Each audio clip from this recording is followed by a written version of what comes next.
After Effects Basics, épisode 2.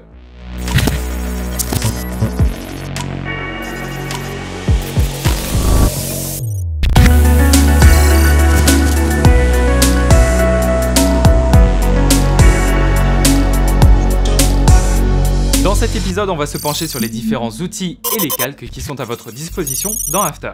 La barre d'outils est divisée en plusieurs sections. La première, ce sont les outils de navigation. Vous devez déjà être familier avec l'outil de sélection, donc on ne va pas passer plus de temps dessus. L'outil main vous permet de déplacer la vue de votre composition. Vous pouvez aussi l'activer en maintenant la touche espace enfoncé, en cliquant et en glissant. L'outil zoom est assez clair aussi, je pense, mais vous pouvez zoomer et dézoomer en utilisant la molette de votre souris. La deuxième section rassemble les outils de navigation 3D que nous verrons plus tard. La troisième section concerne les outils de modification comme l'outil de rotation ou l'outil de déplacement arrière qui vous permet de modifier le point d'ancrage de votre calque. Toutes les propriétés de votre calque vont être centrées autour de ce point. La quatrième section et la dernière que l'on verra dans cette vidéo concerne toute la création et l'édition de formes et de textes. Le premier outil vous permet de créer des formes prédéfinies comme des rectangles arrondis, des ellipses, des polygones ou des étoiles. L'outil plume vous permet de créer une forme libre ou simplement des tracés.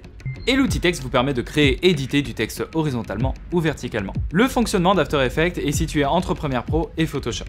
Au lieu d'avoir des pistes vidéo et audio, chaque composition est un assemblage de calques. Si vous coupez un calque en deux, vous allez avoir deux calques différents et non pas deux éléments sur la même piste comme on peut le voir dans Premiere.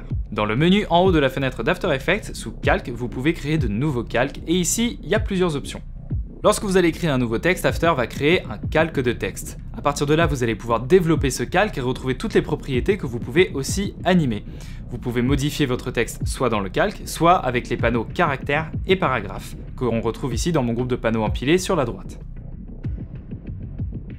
Les solides, c'est un peu l'équivalent des caches couleurs dans Premiere Pro. Vous allez avoir un calque uni dont vous allez pouvoir définir le nom, la taille et la couleur. On utilise généralement les solides avec des effets pour créer des visuels et des animations. En fait, c'est un peu la base de la création dans After. Les lumières, je vais être honnête, je les utilise pas assez pour pouvoir vous en parler plus en détail. Généralement, on utilise les lumières quand on fait de la création d'environnements 3D. Vous pouvez créer une caméra virtuelle avec laquelle vous allez pouvoir faire des mouvements en 3D, des effets de profondeur et de lumière. Vous pouvez choisir un paramètre prédéfini ou configurer vous-même chaque élément. Que ce soit la taille du film ou du capteur, la distance focale, le zoom, l'ouverture du diaphragme, la distance de mise au point, etc.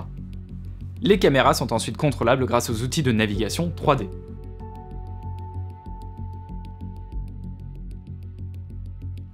Un objet nul, c'est un calque invisible. En soi, il n'affiche rien, mais vraiment rien. On utilisera l'objet nul pour y attribuer des informations ou relier des calques pour pouvoir les déplacer simultanément uniquement en déplaçant l'objet nul. Les calques de forme sont créés par les outils rectangle, ellipse, plume, etc. Ils vous apportent une multitude d'options pour pouvoir paramétrer vos formes, mais aussi pour les animer. Si vous connaissez déjà Premiere Pro, vous connaissez aussi les calques d'effets. Ce sont des calques transparents sur lesquels on va appliquer des effets et qui seront appliqués sur tous les calques qui se trouvent en dessous.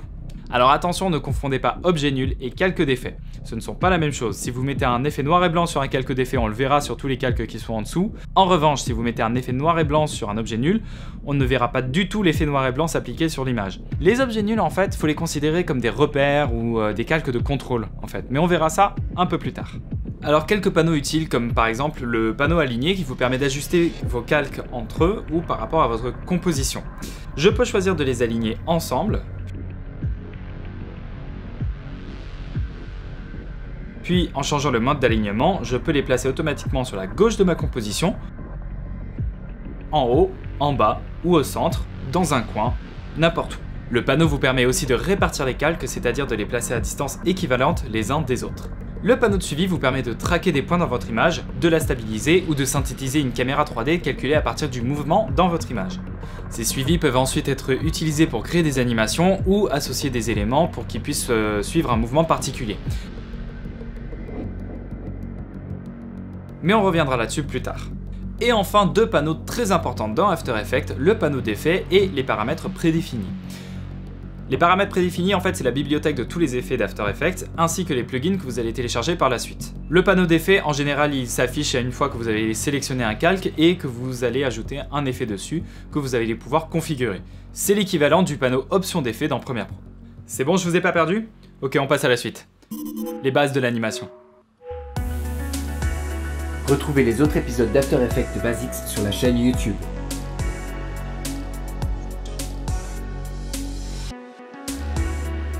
Découvrez aussi le montage vidéo avec les Premiere Pro Basics.